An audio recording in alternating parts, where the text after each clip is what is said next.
अगर आपने कभी क्योटो को एक्सप्लोर करने और उसकी शानदार खूबसूरती में खो जाने का सपना देखा है, तो ये वीडियो आपके लिए है। हमारे साथ क्योटो में 24 घंटे बिताइए, वहाँ की प्यारी गलियों में घूमते हुए, पुराने शहर को एक्सप्लोर करते हुए, परंपरा और मॉडर्निटी का एक अद्भुत मिश्रण अनुभव करते हुए, और ये सब बिना किसी प्लानिंग के, सिर्फ एक एडवेंचरस जज्बे के साथ।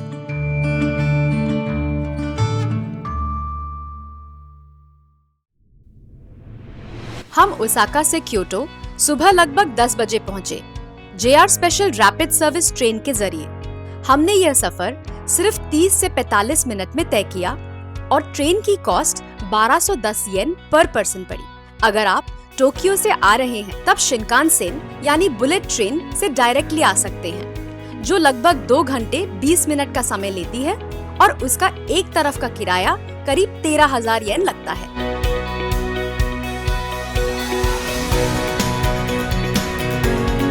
जापान के स्टेशंस पर बेहतरीन कॉइन लॉकर सिस्टम्स अवेलेबल हैं, जो ट्रैवलर्स के लिए काफी हेल्पफुल होते हैं। हमने भी क्योटो स्टेशन पर अपने लगेज के लिए एक लॉकर रेंट किया था। ये लॉकर एक दिन के लिए रेंट किया जा सकता है और उनका किराया साइज के हिसाब से 300 से 700 येन तक होता है। एक मीडियम साइज लॉकर आसानी से एक कैरी ऑन साइज सूटकेस और एक छोटा बैग होल्ड कर लेता है, जिसका किराया 400 येन होता है।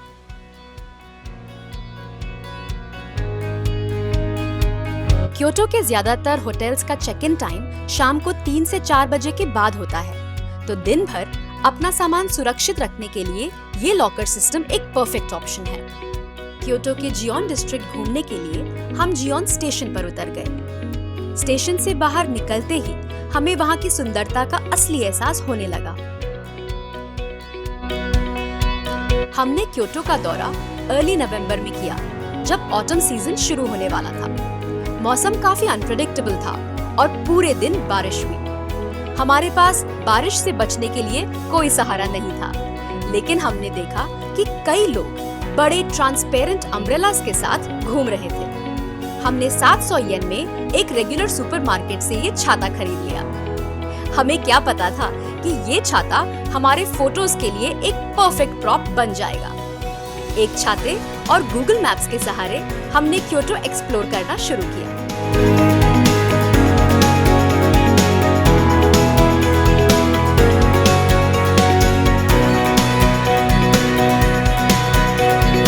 शिजोडोरी जियोन डिस्ट्रिक्ट की मेन स्ट्रीट है। इसको एक्सप्लोर करते वक्त आपको बहुत सारी छोटी छोटी गलियां दिखेंगी। यहीं से आपको प्राचीन क्योटो का असली स्वरूप दिखने लगेगा। किसी भी स्पेसिफिक जगह प्लान करके जाने की जरूरत नहीं है, क्योंकि क्योटो की इन छोटी छोटी खूबसूरत गलियों पर बस घूमने से ही आपको वहाँ का ट्रेडिशनल आर्किटेक्चर दिख जाएगा, जो कि जापान की ईडो सदी के टाइम से चलता आ रहा है। क्योटो 8वीं सदी से लेकर 19वीं सदी तक जापान की राजधानी रही है। इसीलिए इस शहर को जापान का सांस्कृतिक जन्मस्थान भी कहा जाता है। क्या आपको पता है कि क्योटो के अधिकांश लोग अभी भी अपने ट्रेडिशनल घरों में रहते हैं और वो आज भी अपनी परंपराओं को फॉलो करते हैं। इस शहर की सड़कों पर घूमते हुए आपको प्राचीन जापानी संस्कृति का एहसास होता रहेगा। अगर आप एक ऑथेंटिक और लोकल जापानीज एक्सपीरियंस चाहते हैं, तो एक रयोकन में जरूर रुकिए। रयोकन्स ट्रेडिशनल जापानीज इन होते हैं, जहां आपको जापानीज लाइफस्टाइल और उनकी मेहमान नवाजी का असली आनंद उठाने का मौका मिलेगा। हम घूमते फिरते, खाते पीते यासाका श्राइन तक आ पहुंचे, जो एक प्राचीन शिंटो मंदिर है और शिजोडोरी के पूर्वी कोने पर स्थित है। इसे जियोन श्राइन के नाम से भी जाना जाता है। इसका विशाल द्वार, सुंदर मुख्य मंदिर और कलरफुल लैंटर्न्स यहाँ की शांति और सौंदर्य का प्रतीक है। ये मंदिर बहुत महत्वपूर्ण है, क्योंकि यहाँ हर साल जियोन मत्सुरी होता है, जो जापान का एक मेन फेस्टिवल है। सबसे अच्छी बात यह है कि यहाँ की एंट्री बिल्कुल फ्री है।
चलिए जियोन स्ट्रीट के सफर पर। यासाका श्राइन से जियोन स्ट्रीट तक बस एक छोटा सा वॉक है।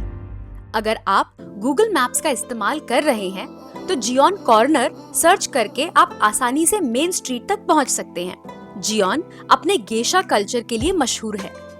यहाँ की गलियारों में गेशा घर हुआ करते थे जो कि अतिथि मनोरंजन के लिए फेमस थे।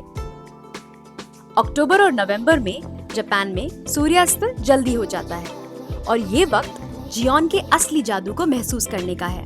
ज्यादातर टूरिस्ट दिन में जियोन स्ट्रीट का आनंद लेते हैं, लेकिन ये जगह वक्त के बंधनों से परे है।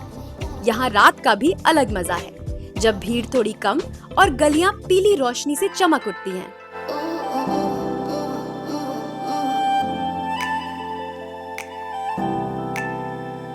बारिश के बाद जियोन की भीगी हुई गलियां इस तरह से जगमगा रही थी जैसे कोई खूबसूरत जापानीज वाटर कलर पेंटिंग में किसी ने जान फूंक दी हो।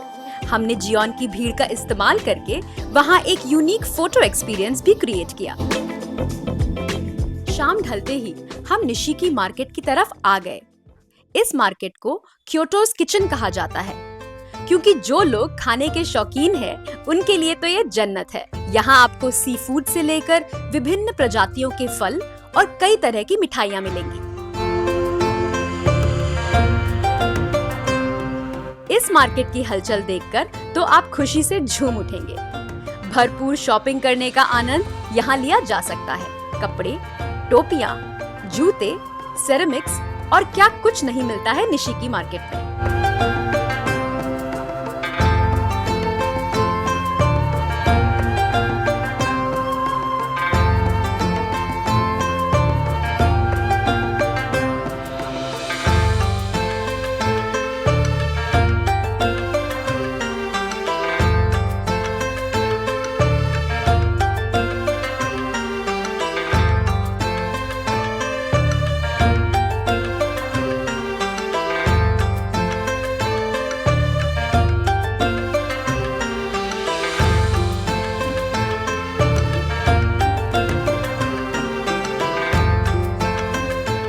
यहाँ पर कई टैक्स फ्री शॉप्स भी हैं जो एलिजिबल फॉरेन टूरिस्ट्स को होम अप्लायंसेस, घड़ियाँ, कॉस्मेटिक्स और भी कई चीजें बिना कंजम्पशन टैक्स भरे साथ ले जाने का मौका देती हैं।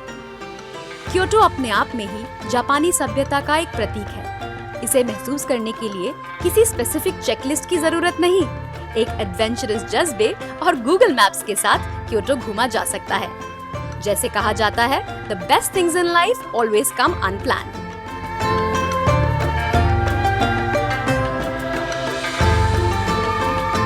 चैनल को सब्सक्राइब करना ना भूलें ऐसे ही लोकल ट्रैवल कंटेंट के लिए।